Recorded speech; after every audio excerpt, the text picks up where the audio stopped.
Halo semuanya, balik lagi ke podcast Lab Siswo episode kedua. Hari ini kita akan membahas terkait sistem informasi.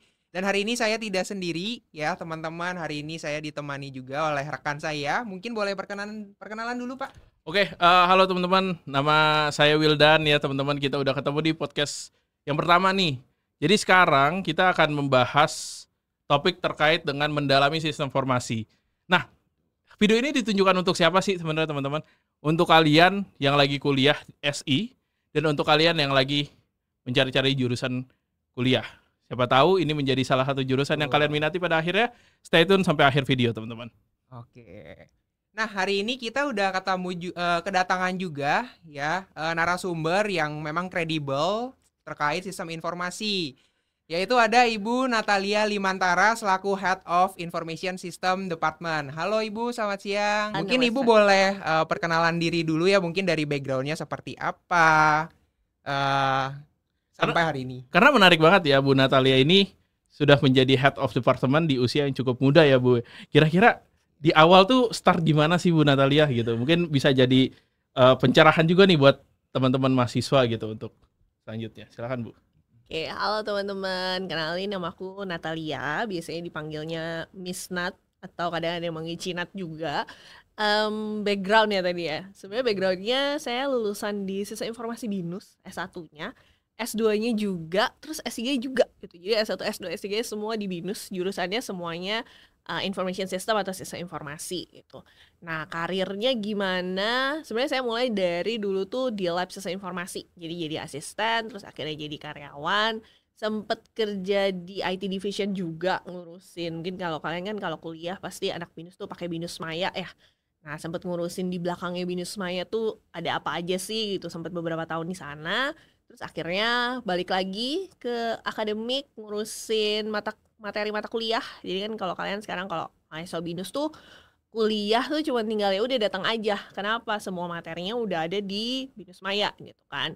Nah, tapi kan harus ada yang bikin dulu tuh materinya. Nah, dulu tuh saya sempet tuh kerja untuk bikinin materi-materi yang ada di BINUS Mayanya kalian gitu. Terus habis itu jadi kepala lab, baru akhirnya jadi head of program dari 2022 sampai hari ini. Kira-kira gitu. Oke, menarik sekali ya. Jadi memang dari awal sudah berkecimpung di BINUS juga. Kalau Renaldi kan? Kalau saya baru aja lulus ya bulan lalu. Masih dari JLA ya? Udah LA Pak. Udah LA. J-nya doang hilang ya? J-nya doang hilang. Oke ya. Tidak menarik ya Renaldi ya. Kita kembali ke Bu Natalia Limantara. Oke, baik Bu. Mungkin kita langsung masuk aja ke pertanyaan pertama ya. Ini mungkin pertanyaan sejuta umat juga. Saya pun juga waktu awal-awal juga bertanya terkait pertanyaan ini karena memang pertanyaan yang memang ditanyakan oleh sejuta umat. Jadi sebenarnya apa sih perbedaan besar antara sistem informasi dan juga teknologi informasi, Bu? Jadi mungkin lebih detailnya Bu, kita kan Eskom tuh ada banyak ya Bu Natalia ya. Yang membedakan SI dengan Eskom lainnya gitu ya. Betul, iya. Eskom lainnya apa gitu Bu? Mungkin boleh lebih dispesifikin nih Bu. Oke, ini pertanyaan kayaknya kalau saya ketemu calon mahasiswa, ketemu calon orang tua dari mahasiswa, bahkan sampai ketemu mahasiswa yang udah masuk aja, masih suka nanya gitu ya, apa sih bedanya SI sama computer science atau sama teknik informatika atau sama informatics gitu ya. Nah, sama kayak yang tadi Wildan udah mention gitu ya, kita sebenarnya kalau nanti lulus akhirnya kan semua mau dapat gelar sarjana dong gitu. Gelar sarjana semua sama kok, sarjana komputer gitu. Tapi skill yang dipunyai di balik behind the scene-nya para sarjana komputernya beda-beda gitu ya. Nah, kalau di sisi informasi sendiri kita fokusnya itu adalah jadi kita bilangnya itu problem solver.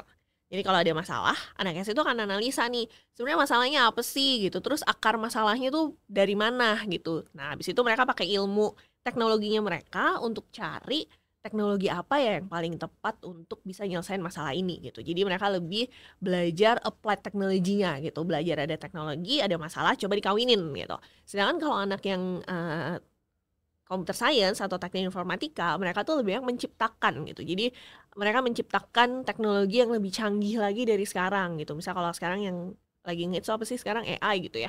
Nah, kalau anak computer science tuh mereka akan bikin AI apa yang bisa nandingin ChatGPT. Kan buat kita ChatGPT udah canggih banget tuh.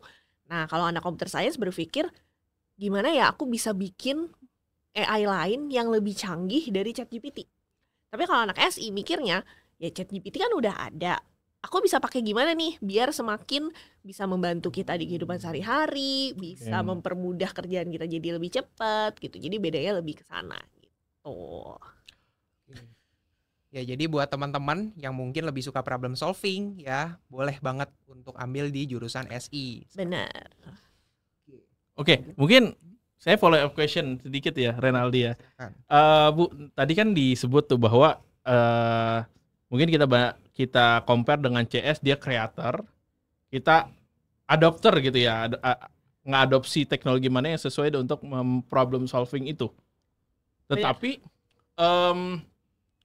apakah pada akhirnya anak SI nggak bisa jadi kreator juga atau sebaliknya Bu sebenarnya gimana? Karena kan pada dasarnya dia backgroundnya sama nih Bu, komputer. Atau gimana di bedanya saat kok journey mereka tuh di mana sih Bu?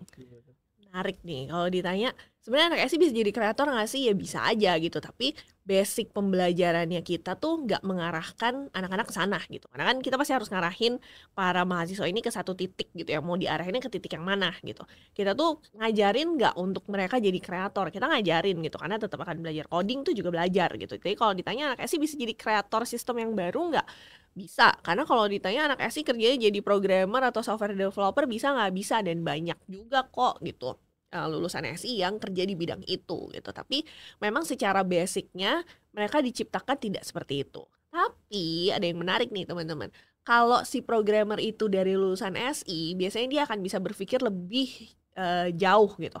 Dia akan bisa lebih berpikir karena tadi balik kita menekankan mereka adalah analisanya gitu. Jadi mereka nggak cuma yang terima tolong ya bikinin sistemnya kayak gini tuh langsung dia codingin gitu ya.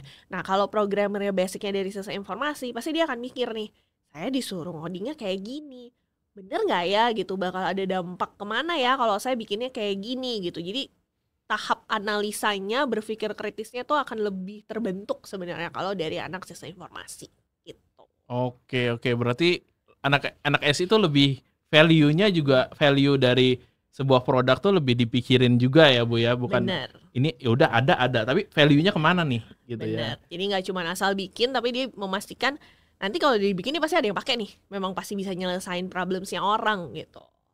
Oke, Renaldi ada lanjutan? Iya.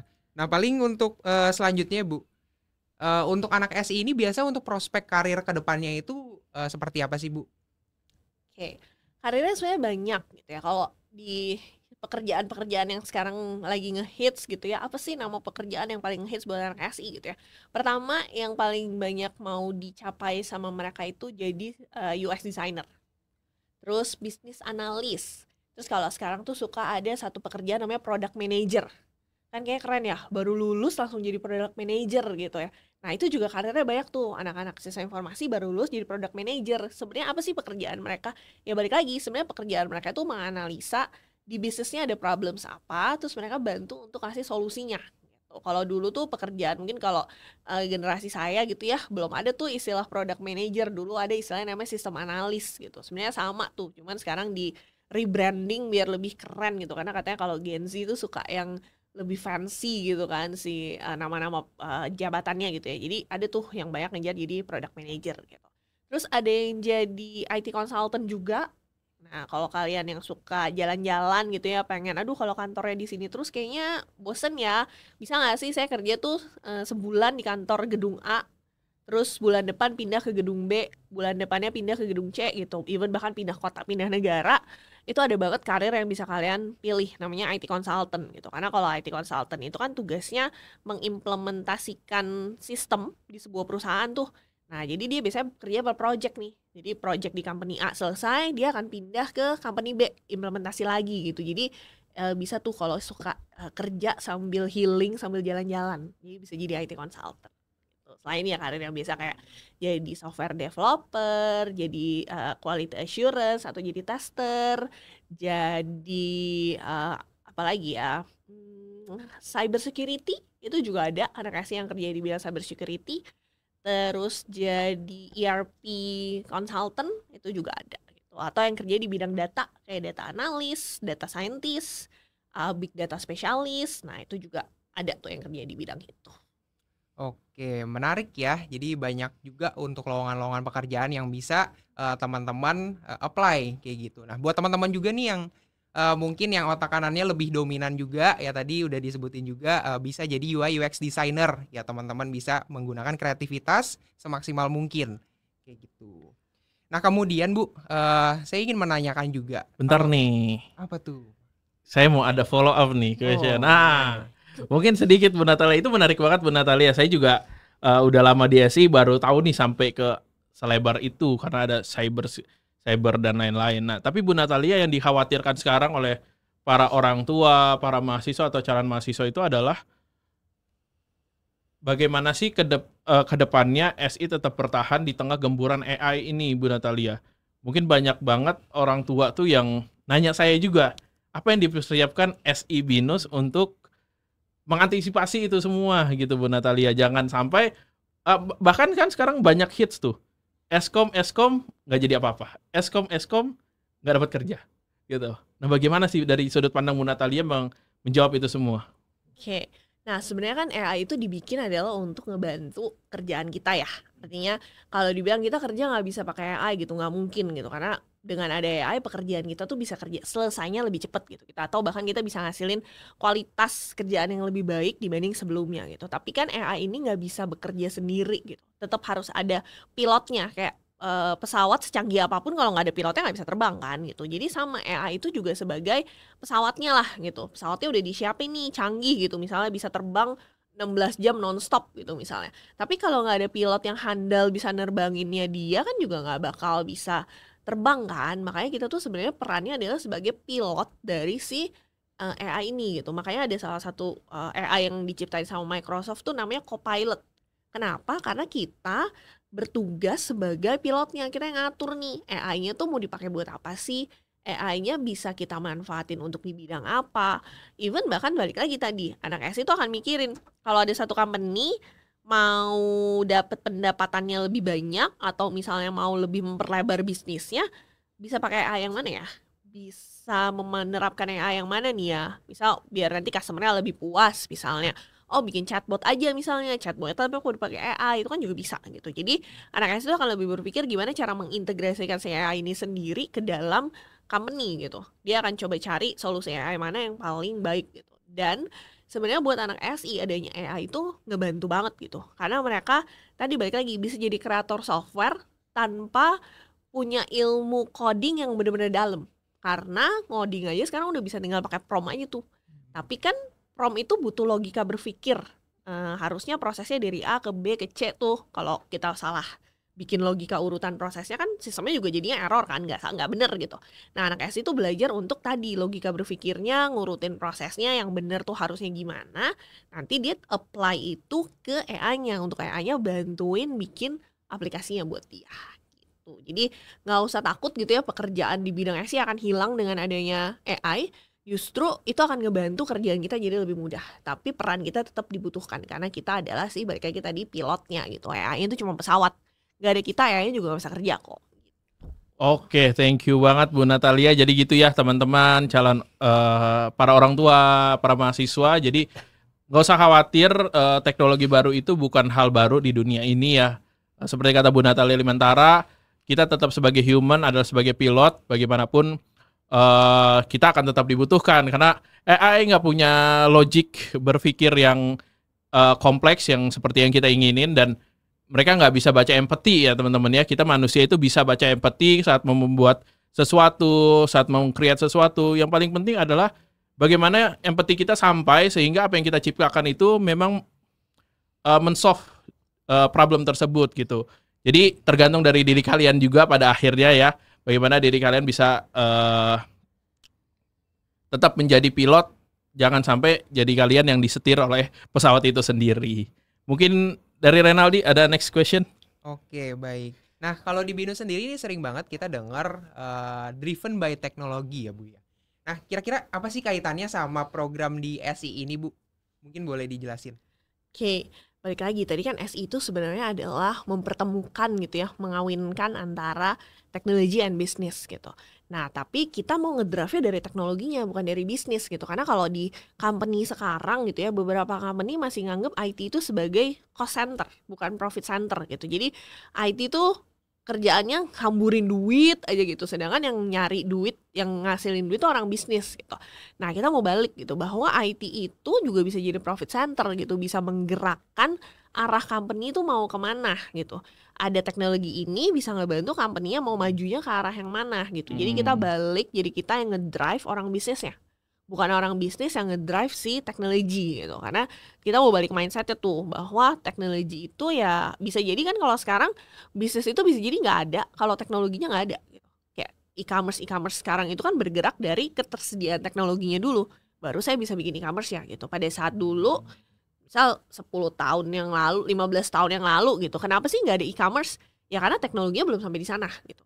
Karena sekarang teknologi udah sampai di sana, internetnya semua bisa sampai di mana-mana, semuanya mendukung, makanya e-commerce bisa hidup dan berkembang gitu. Jadi kita maunya di sana gitu. Kayak misalnya contoh ojek online gitu. Ojek online itu kan juga drive-nya adalah dari ada teknologinya nih yang bisa membuat hubungan antara driver dan customer itu yang tadinya mungkin ngotot-ngototan di pangkalan ojek gitu ya. Sekarang udah gak perlu tawar-tawaran lagi gitu. Tinggal panggil, ojeknya datang gitu kan. Gak ada proses tawar-menawar lagi gitu. Tapi itu kan di drive-nya dari teknologi gitu. Bukan dari bisnis ya gitu. Teknologinya ada, tersedia, bisa dimanfaatin buat apa ya. Tuh. Itu menarik banget sih jawabannya itu ya. Yang saya juga nggak kepikiran sampai di sana gitu ya. Bagaimana cost center berubah menjadi profit center gitu ya. Bagaimana dulu kita selalu berpikir bahwa IT yang hamburin duit gitu ya. Bahkan masih banyak perusahaan yang menganggap bahwa IT menghamburkan uang gitu. Ya, tetapi di SI teman-teman bagaimana konsep itu berubah dari cost center menjadi profit centernya. Kalau penasaran detailnya gimana? Ya daftar BINUS, SI BINUS ya teman-teman ya. Itu jawabannya. Daftar ya teman-teman ya. Jangan lupa daftar teman-teman. Next question. Oke, nah mungkin untuk pertanyaan terakhir, mungkin ada pesan yang bisa Ibu Natalia sampaikan kepada calon mahasiswa yang mungkin ingin masuk ke jurusan sistem informasi ini. Mungkin perlu persiapkan hard skill or soft skill apa aja yang perlu mereka prepare. Oke, mungkin buat teman-teman SMA kalau pengen pertama pasti kalian harus tahu dulu nih mau belajar apa gitu ya. Kalau kalian bilang aku mau belajar teknologi itu luas gitu. Kalau misalnya anak sekarang mungkin anak sekarang tuh belajarnya Roblox, Scratch, programming gitu. Itu tuh cuman satu bagian kecil dari dunia IT. Benar-benar satu part kecil banget gitu. Tapi sebenarnya dunia IT itu jauh lebih luas dari itu gitu. Ada orang yang tugasnya adalah bikin planning nih 5 tahun ke depan company saya mau dibawa kemana. Ada orang yang tugasnya ngerancang, ngedesain gitu ya. Kalau kayak kalian mau bikin baju, ke desainer dulu kan. Desainer gambarin bajunya maunya model kayak gimana gitu. Dunia itu juga kayak gitu. Mau bikin sistem gak langsung suruh programmer yang ngoding gitu. Tapi ada orang yang kerjaannya tadi product manager atau business analyst atau sistem analis, dia gambarin dulu nih. Sistemnya nanti kayak gini ya gitu, plus minusnya di sini, nanti bisa ngapain aja, kamu agree nggak, kamu setuju nggak? Nah itulah salah satu perannya SI di bidang teknologi gitu. Jadi harus tahu dulu sebenarnya minatnya apa.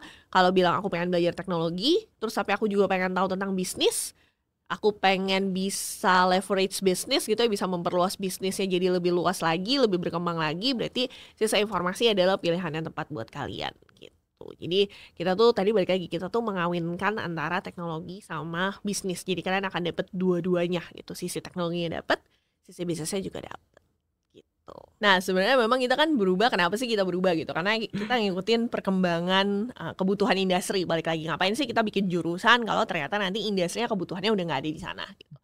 Nah jadi sebenarnya di SI itu berubahnya gimana? Kita nge-update yang namanya peminatan. Jadi kalau kalian kuliah sistem informasi, basic awal itu kalian akan belajar basic-basicnya dulu nih. Yang bukan basic sih, tapi lebih kayak general knowledge lah gitu tentang SI yang semua orang, kalau misalnya kamu bilang aku sarjana komputer dari sistem informasi gitu. Kita kelompokin dulu, informasi apa sih, pelajaran apa sih yang kalian semua harus dapat. Nah setelah itu kalian udah dapat, kita akan bikin namanya peminatan. Nah tadi kan kebutuhan IT audit tuh memang tetap ada tuh. Nggak mungkin ada company yang punya sistem dan sistemnya nggak pernah diaudit, karena itu pasti udah melanggar aturan dari pemerintah juga gitu. Karena memang semua sistem komputer yang ada di Indonesia itu harus diaudit tuh, memastikan bahwa nggak ada fraud di sana, nggak ada kecurangan-kecurangan di baliknya gitu. Anak SI bisa mendalami itu di mana? Kita punya peminatan namanya IT governance. Jadi kita mengupdate peminatan-peminatan kita. Ya kayak sekarang tuh kalau anak SI bisa belajar apa sih? Bisa belajar IT governance, bisa belajar tentang ERP kita ada belajar berbagai macam software gitu, ada belajar SAP, ada belajar Odoo, ada belajar Oracle NetSuite juga. Terus ada user experience kalau kalian yang emang suka ngedesain, ngerancang gitu.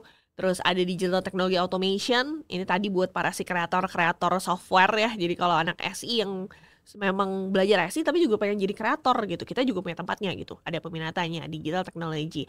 Atau misalnya di business intelligence, kalau misal kalian suka bermain data. Jadi kan data juga lagi satu area kerjaan yang lagi seksi banget nih sekarang gitu ya, lagi dibutuhkan di mana-mana gitu. Nah, kita punya tuh di SI bisa belajar data lebih dalam di mana? Di business intelligence.